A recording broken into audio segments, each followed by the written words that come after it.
What's up, YouTube? Welcome back to Celio's Network. So the video and audio quality might not be too great here because I'm just straight recording a Discord discussion video thing. This is going to be pretty casual, pretty laid back, not too structured. And I got my boys Nick and Kieran in here. Y'all want to introduce yourselves?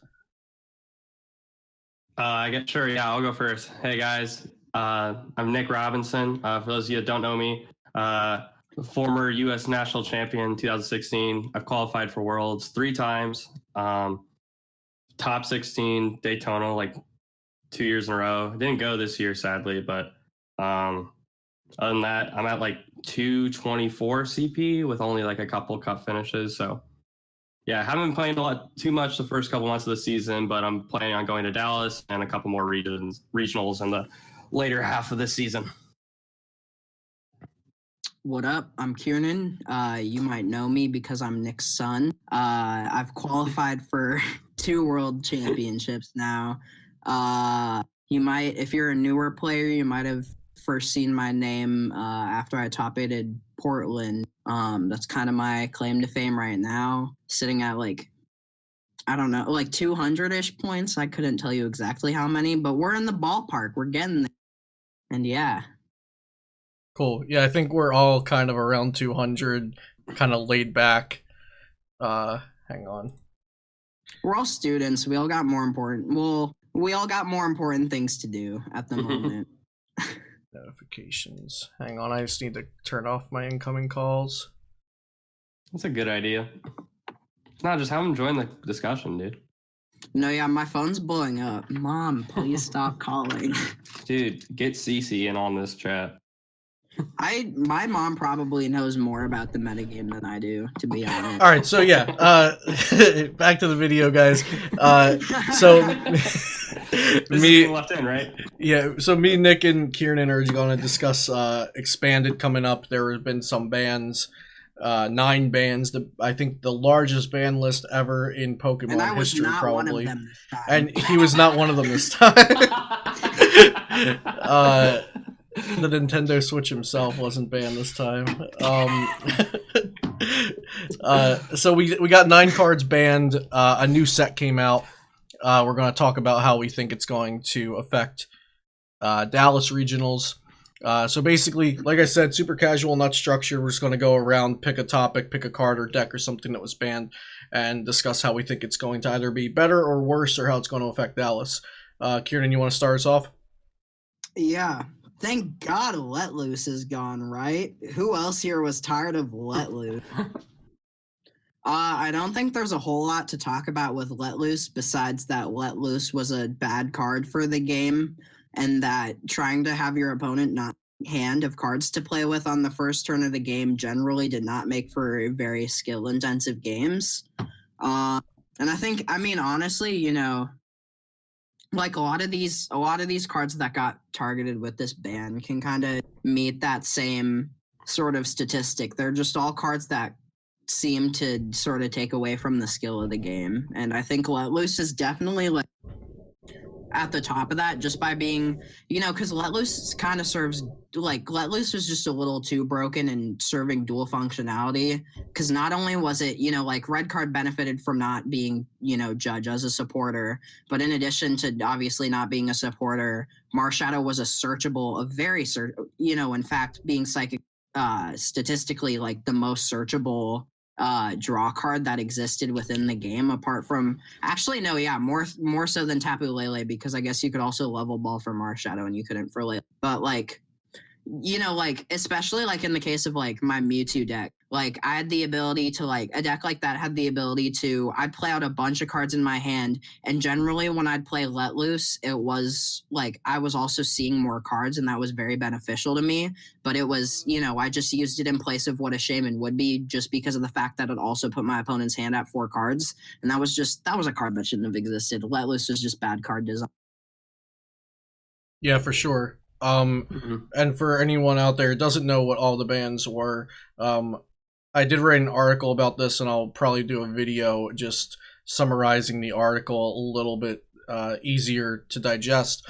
But the bans were Reset Stamp, Red Card, Marshadow, Shining Legends, Lieutenant Surge Strategy, Chip X, the Flabebe from I forget what set, Unknown Hand, Mismagius from Unbroken Bonds, and then Island Challenge Amulet, which came out in Cosmic Eclipse and didn't get to see play and expanded because it would have broke the game.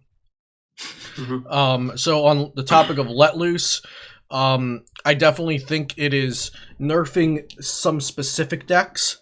Like Buzzgarb Plant was kind of a deck because like its attackers were super underwhelming but single prizers. And to balance out it being so underwhelming, you had this strategy of ruining your opponent's game turn 1 with Let Loose Plant and then chipping away at them like 70 damage a turn for the rest of the game until you won.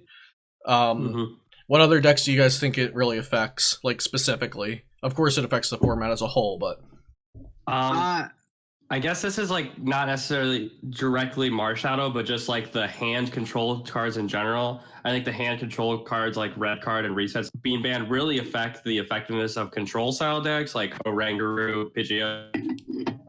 Just because so much of that deck is those decks are just limiting your opponent's hand size, essentially getting them to like 0 or almost 1 card, and then just like not letting them play the game. And on top of like Chip Ice Axe, like in reality, a lot of these bans are purely just to stop like these control decks. Obviously, Marshadow Let Loose was something that was played in a lot of other decks, and Reset Stamp as well was just a good card, but a lot of like the bans were specifically centered around limiting someone from making a deck that just doesn't let their opponent play the game. Yeah, on the topic of that, so the lack of specific decks that were playing Marshadow, like kind of everything played it. 7 different archetypes in day 2 at Richmond played it, and I believe 13 different archetypes in Portland played Marshadow. Whereas only 1 kind of deck played Chip Ice Axe at Richmond, and only 2 kind of decks played it in Portland. Right. So those kind of bans were super specific towards control decks, like you said. So do you think control decks do you think there will still be control decks? Oh yeah, definitely. I've already started kind of retooling Sableye with, you know, how the game is playing now. And to be honest, in some ways, I think control decks kind of improve because in a lot of ways, like Sableye especially is a deck that really appreciates playing against an honest format. It doesn't like a format that's got a lot of, you know, these tricks, you know, all these complications. Like this matchup, you know, the biggest, I guess, problem with the last form, like with all these cards around, was when you were rating matchups, you had to rate matchups also with a margin of error, just for these cards creating game states that shouldn't normally exist. You know, it was like, my deck beats this deck, except when they get the turn 1 Let Loose into Power Plant, then chances are I probably don't beat this deck. And that really complicated a lot of things for a lot of decks. But I think, honestly, the control deck, despite being kind of depowered from no longer being able to lock out the whole hand, like Sableye very much still has options. Sableye very much still is something I feel like players should respect. Because, I mean, while you can't lock down their entire hand before they get to play the game, you can still use things like Team Aqua's Secret Base to pull something active. You know, a mix of Trick Shovel and Captivating Pokepuff and, like, Mars, maybe even Morty, to, you know, like a pseudo kind of hand lock. Because, you know, you can still hand lock. One thing, like for example, in the Pidgeot that top-8'd Portland, a couple weeks before, I was talking to Danny, and this is going to be my claim to fame. This is where I take credit for the Captivating Pokepuff. I put him on this Pokepuff. I'm like, dude, check this out. Because if you play this Pokepuff and they don't have a live card in their hand to see more cards next turn, then you just know you immediately start Trick Shoveling, and you don't have to go for a full hand lock because you know none of the cards in their hand, like, keep them within the game. And circumstances like that don't exist now that those cards don't exist. You now just don't have the ability to go, okay, so I don't have the lock in their hand now that I've seen their hand, so I'm just gonna shuffle their hand and try again. It becomes, you know, a lot more passive of a game. But I think with in general, like, banning all of these cards, I think like the way bigger problem than having control decks that could lock hands was like we saw a very early version of it with the the Mewtwo kind of handlock deck that appeared in Portland. Decks that are able to do this and put you at a 0-card hand and then just stop being control decks and start being decks that are able to win the turn in like 4 games. Those to me present much more of a problem than, you know, control decks that lock your hand then still take like 25 turns to win the game. Not that you're going to get the chance within those 25 turns, but I mean, you know, it took that crazy Giratina deck, which, you know, as much as it kind of feels like a control deck with killing the hand, at the end of the day, the deck won. That Japanese deck did win by taking prizes. And I think that's kind of more what they were, I guess, targeting there. But I think control can still exist, for sure. Yeah, what do you that's think about definitely control, a valid Nick? point. Oh, go ahead. Yeah, I was just gonna say, like, I think now the control, you'll still see control decks, but it might be more in the variation of like stall decks that just are gonna play a much more passive game. Like, I'm going to play 1 supporter card a turn that's going to slow you down a bit. And ultimately, I'm going to play Pokemon that's hard for you to knock out. Like, you know, just like big tag teams like Lucario, Melmetal, could see like Vileplume, Stall, stuff like that. Hoopa, just game where ultimately their win condition is to just mill you out, as opposed to like some decks that are going to lock your hand and then try and knock you out or anything like that. Yeah, so like what I've been telling people when they ask me if control's dead, the absolute hand lock kind of control that we've only seen recently, I think that's dead. I don't, like, obviously because they completely dismantled the deck. They took all of the important parts out of it. But like the Zoro control and the Sableye Garbodor of formats past, where you are playing a super reactive game and it actually matters what your opponent does.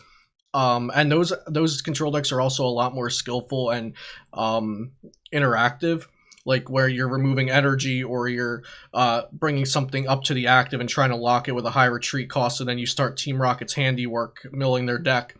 You have to remove float stones, like I said, get certain cards out of their hand. I think those kind of Zoro controls and Sableye Garbs are going to come back, and I'm happy about that because I don't like the hand lock kinds of control decks. Sure. Yeah, I think part of the issue is like, especially in a format like Expanded, where obviously a lot of the cards that are coexisting aren't cards that they intended to interact with each other. But I mean, like, history was that just like these various kinds of control can't coexist. You know, like we look at 2010, I feel is a really good example of this, because we look at 2010 widely regarded as one of the best, most healthy formats of all time. And that had, I mean, we saw Sableye, we saw, you know, various tricks with like the Ambipom and like the Honchkrow and stuff like that.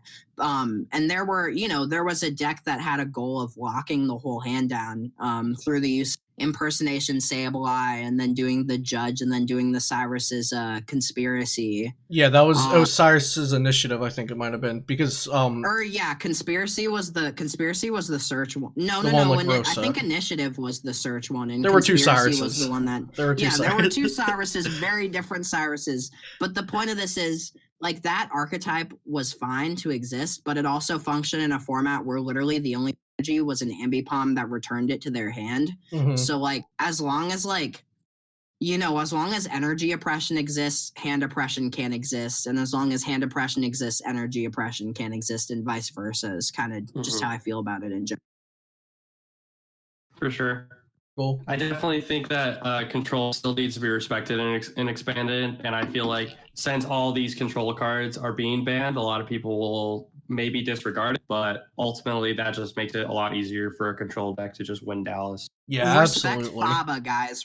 Whatever you play for Dallas, respect to Faba. Don't lose to Faba, because I see a lot of decks now, like Sableye, partially gains a lot of traction just from becoming one of those decks that's like, I mean, all right, I'll just Faba you like 6 times in a game. Like, if your deck can't beat Faba, your deck probably can't beat Dallas.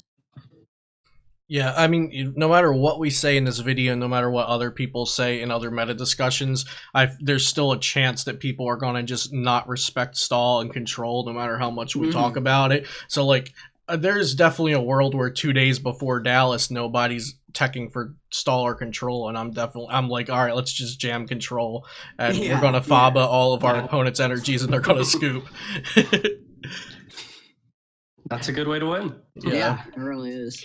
Okay, so moving on from the bans, anything from Cosmic Eclipse? Any like single card or any new decks that are exciting for expanded, Nick? MIQ, the locks GX abilities is really nice. Obviously, it's just been a good card so far in this format. I mean, in standard, mostly with Malamar, but I mean, there are still like single prize attacking decks. I would love to play a card like that. You know, you have something like a Hitmonchan Wob that plays Shrine of Punishment, and you know would still do well. I mean, obviously it's already locking abilities with Wobbuffet in a way, but like on top, just guaranteed locking GX abilities is really good too. Yeah. Other than that, I can't think of anything else off the top of my head. Cynthia and Caitlyn could definitely be good in like a stall style deck. Just give you essentially more outs to getting back Faba. It's very good in Eggrow. Team Rockets. Cynthia, for Cynthia sure. Caitlin's good. I have one. I think I have one Cynthia Caitlin in 2 of my lists, and then 2 Cynthia Caitlin in another list. Just because that deck doesn't play versus Seeker, Cynthia Caitlin's busted in it. It gets you a For 5th sure. Faba.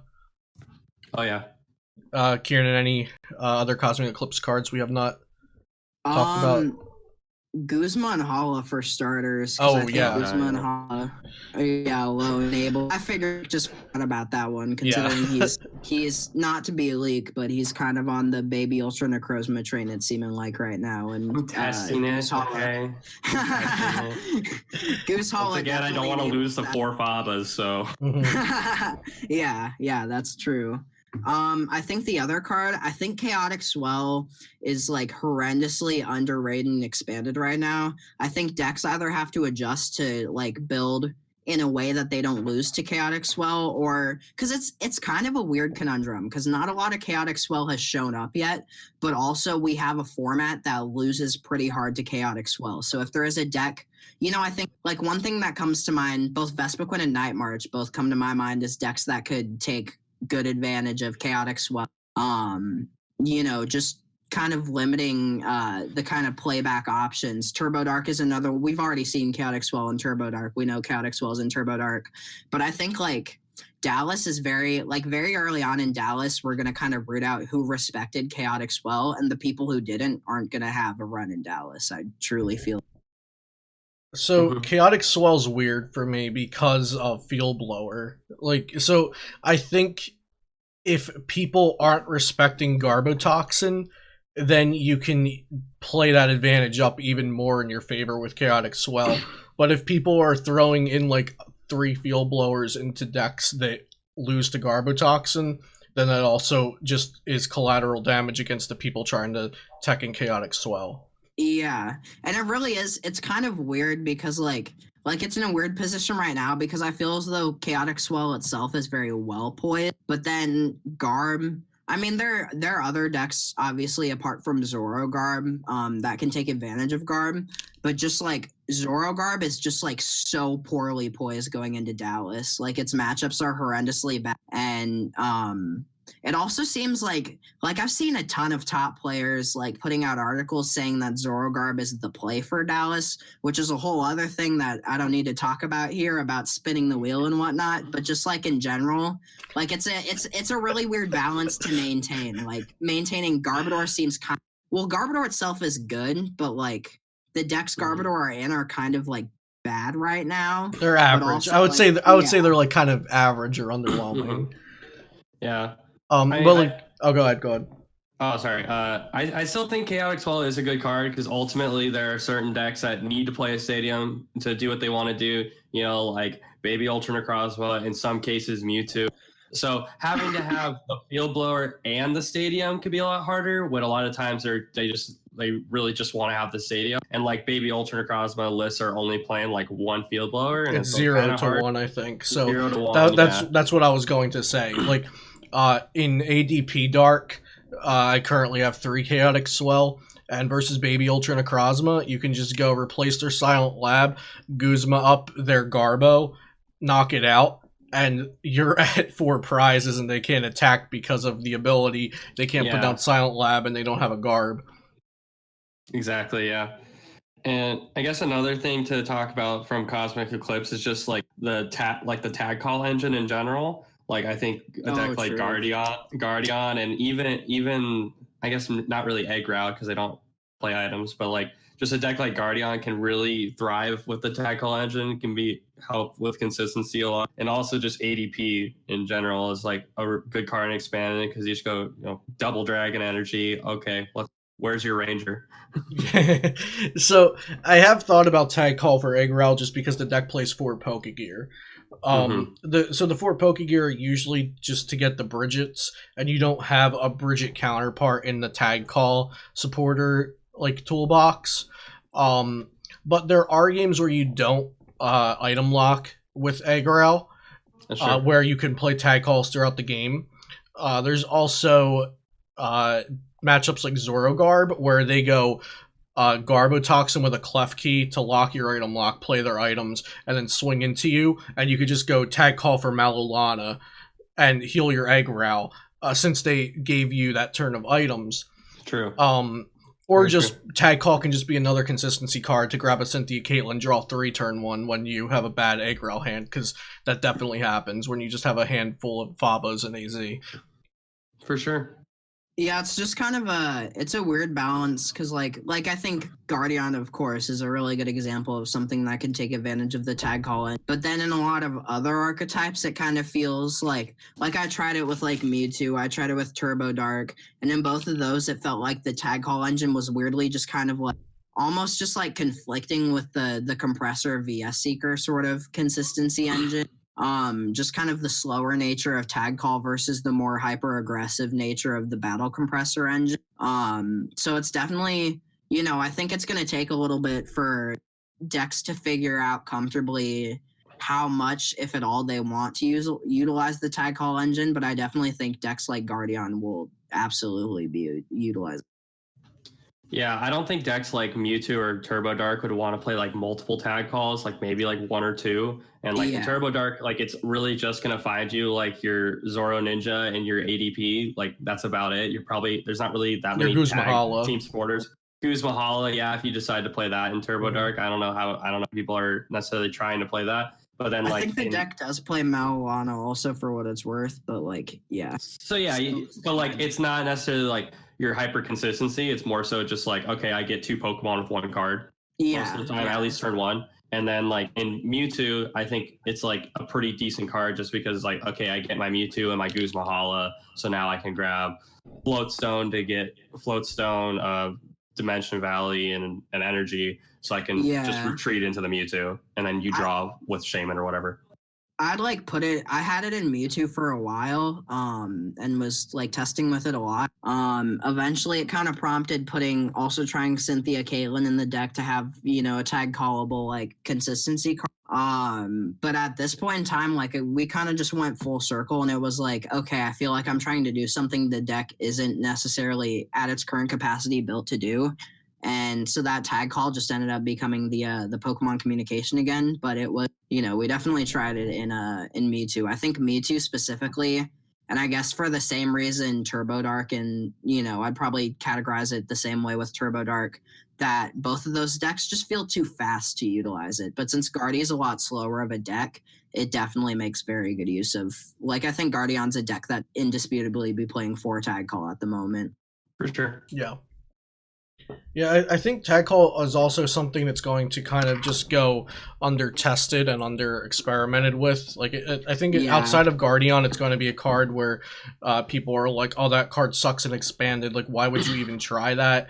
And a lot of times, the people that are trying all of these cards are the ones that crack like really, really insane lists. Sometimes you just have to go through some seemingly bad cards and find out if they're bad or not, and for sure to get the end product that's really good. And there are literally like 19,000 cards legal and expanded or something crazy like that. There's a lot of cards. There's a busted combo somewhere there. Like, keep looking, guys. Don't get discouraged. I do want to at least like 6.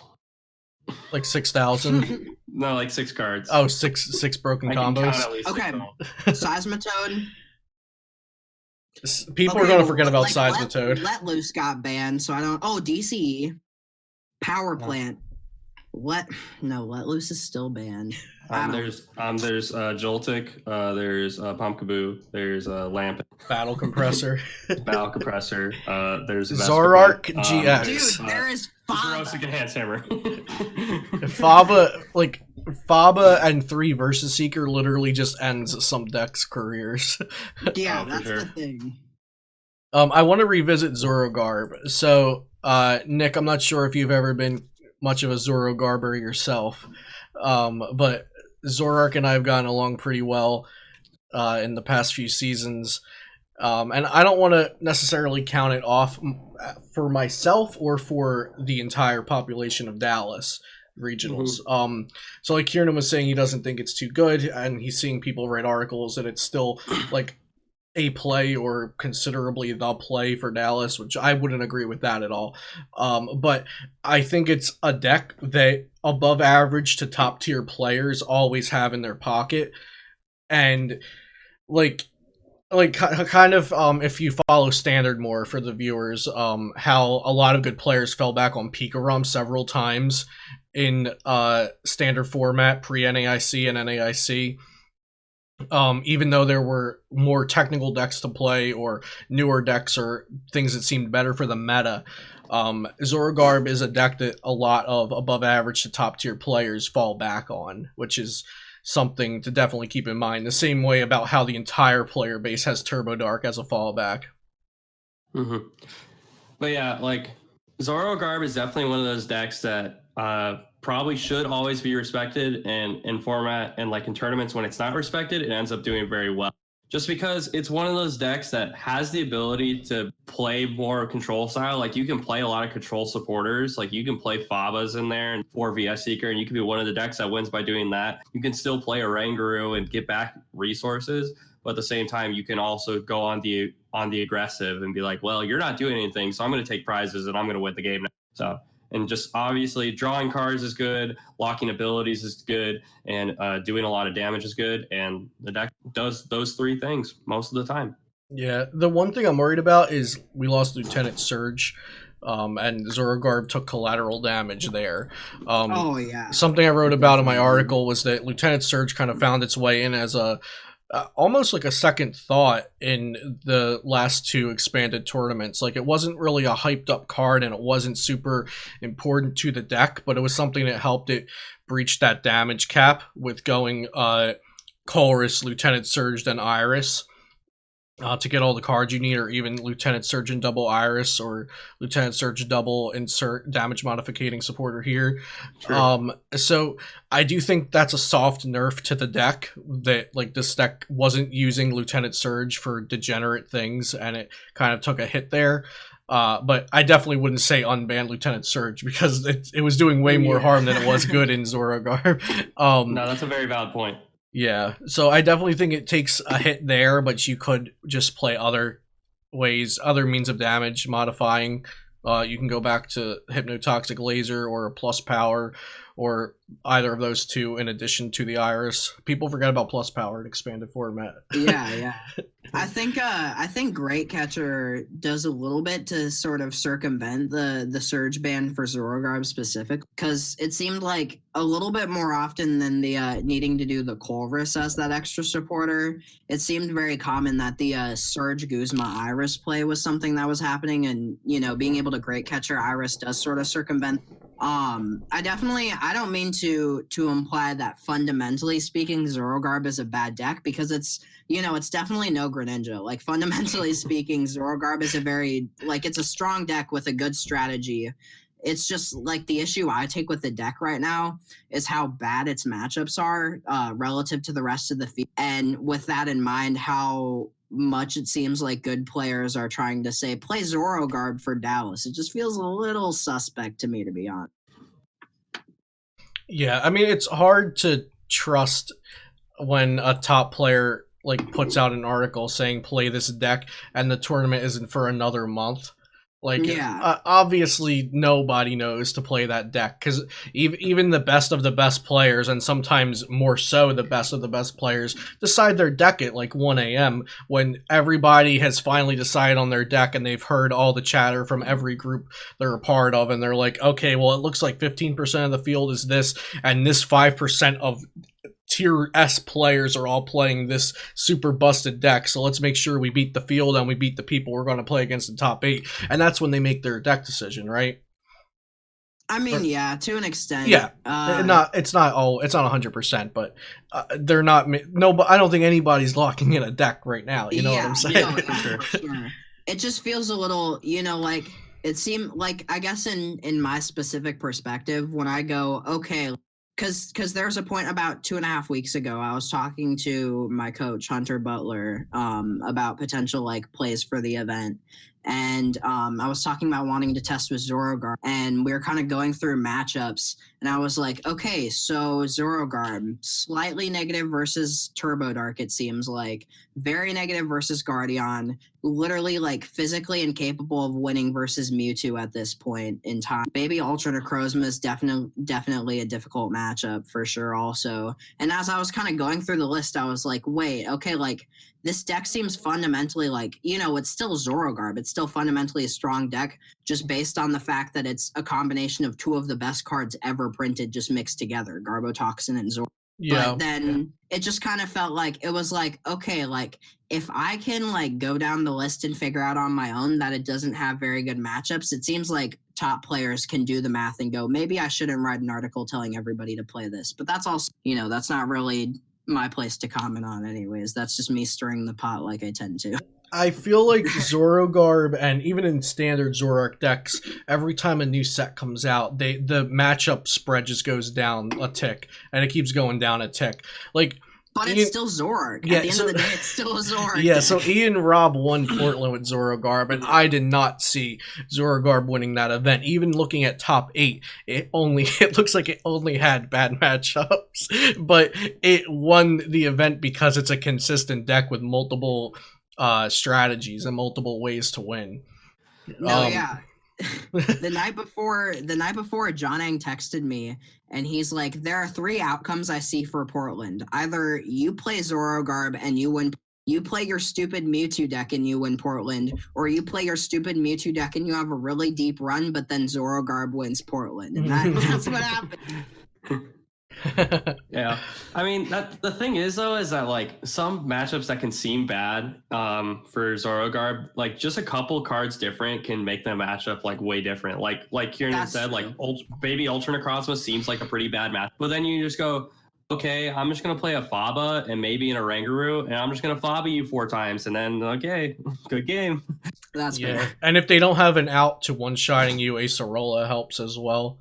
Exactly, yeah. Because the only way to one-shot is Choice Band Shrine or Choice Band X damage modification, and I think most Ultra Necrozmas are going to go for consistency instead of that, I think. Because they should beat like a vanilla Zorogarb list anyway, because they're removing their energy and swinging 170 in. Mm-hmm. I'm not sure. I mean, to be honest, like, I feel like if you're building Baby Ultra Necrozma, you got the 170, you're probably playing Choice Band because you play Goose Hall, and that gets you to 200. Mm-hmm. I just don't realistically see people going, okay, I can hit 200 and then stopping there knowing Zoroark's a card. Like, I think the lasers and the plus powers and the shrines are going to come out full. Like, I think if you're playing Baby Ultra and I think you're going to be playing some combination of those cards to be able to reach 210 at the very least. That's 100% agree. If Baby can't, like, Baby Ultra takes advantage of a favorable price trade against Zoroark, but if you're not one-shotting a Zoroark, then you don't even have that favorable price trade. Then, like, even, like, you can even somewhat discount the Faba loop out of it, because if you aren't realistically one-shotting if you aren't realistically one-shotting Zoroark with Baby Ultra, then Zoroark can feasibly win that prize trade if they win the coin flip in a lot of scenarios. Mm-hmm. So we'll just have to see if Baby Ultra Necrozma players make the correct choices there. Yeah, or if the deck even survives pre-meta analysis up until the point. Like, people might just talk the deck so far into the dirt, nobody plays it by then. I've definitely texted Nick a few times about how the deck sucks. Yeah. Well, I think the biggest problem with the deck right now is that I think a lot of people are honestly just playing bad lists. Like, I feel like a lot of people are like, yeah, I'm just going to Garbotoxin and I'm going to hope I draw my double Dragon every turn. And it's like, no, you need to play consistency cards. Like you don't have to play Garbotoxin in the deck. You can play things like Alolan Muck and then still be able to draw cards with something like Octillery, and just the deck becomes a lot better once you can actually draw cards. And maybe Thank you even for telling the people. I thought you were gonna no leaks that. I'm glad you name dropped. Nah, dude, I'm not a no leaks type of guy. Thank you. the Play leak- the deck with Muck and Octillery, guys. I was gonna say the leak is you have to combine those two cards together and play both The Alolan Muck people's and league. Octillery.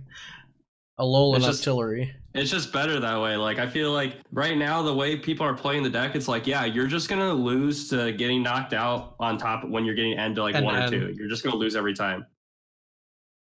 Cool. I definitely moved that we changed the gas station to the leak station. The gas leak. That's the gas leak, bro. That's like, Okay, so I don't want to go on too much longer with this discussion because I'm probably going to have these guys on in a couple more weeks when all of our testing has advanced a little more and we have some more matured opinions on the format for Dallas. oh, you guys are testing? Oh, screw that. You better catch up. I'm showing up to Dallas and getting a deck at 4 a.m. But what are some of your front runners? What do you think looks good? Even if you haven't tested it, what just looks good in theory right now, Nick? I'm gonna answer last because everyone knows. Yeah, go Okay. ahead. So one of my front runners is Baby Ultra Necrozma, just because it's an easy deck to build and has good damage output. It likes to lock abilities, which is high damage output. Locking abilities is good. I definitely want to take some time to test Zorogarb but a lot of it is testing Zorogarb is making sure you have the right list for the field, and the field is still up for grabs at this point. On that, probably some sort of control deck, or like Turbo Dark. Sorry, you lagged there. You said some sort of control deck or Turbo Dark. Yeah, some sort of control deck is probably one of my top front runners. But then if all else fails, Turbo Dark is the easy pickup. Would you play Turbo Dark with Weavile GX in it, or in some sort of out to plume? I'd probably want to play some sort of out to plume. Yeah, Cool. probably Weavile GX. So far for me, I really, really like Guardian, and I really like Aggro.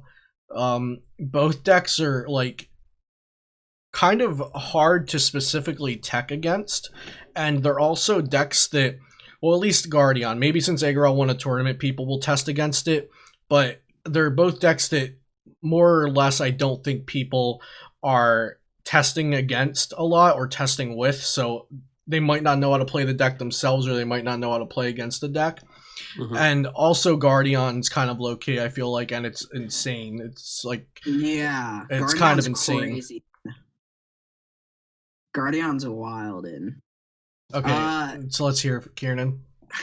From me, it's definitely kind of a scenario where, like, leading up to Dallas, I'm just trying to test with everything and giving, like, a lot of decks the opportunity to prove to me that they're better than Mewtwo, but chances are they're not, so I'm probably going to play Mewtwo again for Dallas. I'm also definitely testing Sableye Garbodor a lot. I like Guardian too, for sure. And then Hunter kind of put me on a weird Pidgeotto deck that I'm like super not allowed to talk about, but I'm definitely testing that one too. It's pretty sick. Cool. Yeah, I No actually. leaks, but like minor leak, like cut a little hole, just tiny. I Leak. gave as much of a leak as I was legally allowed to give. Yeah, The he deck read the plays contract. Pidgeotto. He read the contract. He's in the good. He's clear. His lawyers said it was all good. Oh god, I think the FBI is at my door. I forgot to wasn't bring supposed it. to get That Pidgeotto. I forgot to bring it up when we were talking about Zorogarb. I think actually it was right after you were having a coaching session with Hunter. Him and I were testing some Zorogarb versus etc. And there were games where Zorogarb was winning just because it was drawing cards and my deck wasn't. And that's kind of like what Zoroark decks do. But then there were Yeah. other games where it just felt like such a nerfed down deck. Like it was just so mediocre in other games. Like you're just playing EX Pidgeotos, man. Dude, just wait until Chinchino comes out. Yeah. Okay, true. Limitless has Chinchino's ability translated as not trade. Not trade, it's not. Okay, here's a hot take. Guardian's gonna win Dallas. I'm calling it now. Either Guardian wins Dallas or I win Dallas. There are two outcomes I see. There's a third But outcome not where you with Guardian. No way, dude. If I No play way, that's not Guardian, happening. there is no way Dallas. Fair enough. That's fine. So either I'm winning with Guardian or you're winning with Mewtwo. That sounds fine by me. Or Sableye, or the theoretical Pidgeotto, but like probably Mewtwo.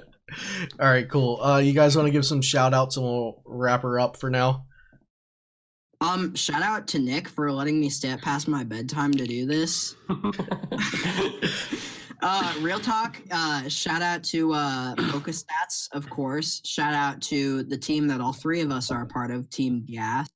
Shout out to my fraternity, Delta Upsilon, Rush DU, and of course, shout out to Vitamin Water.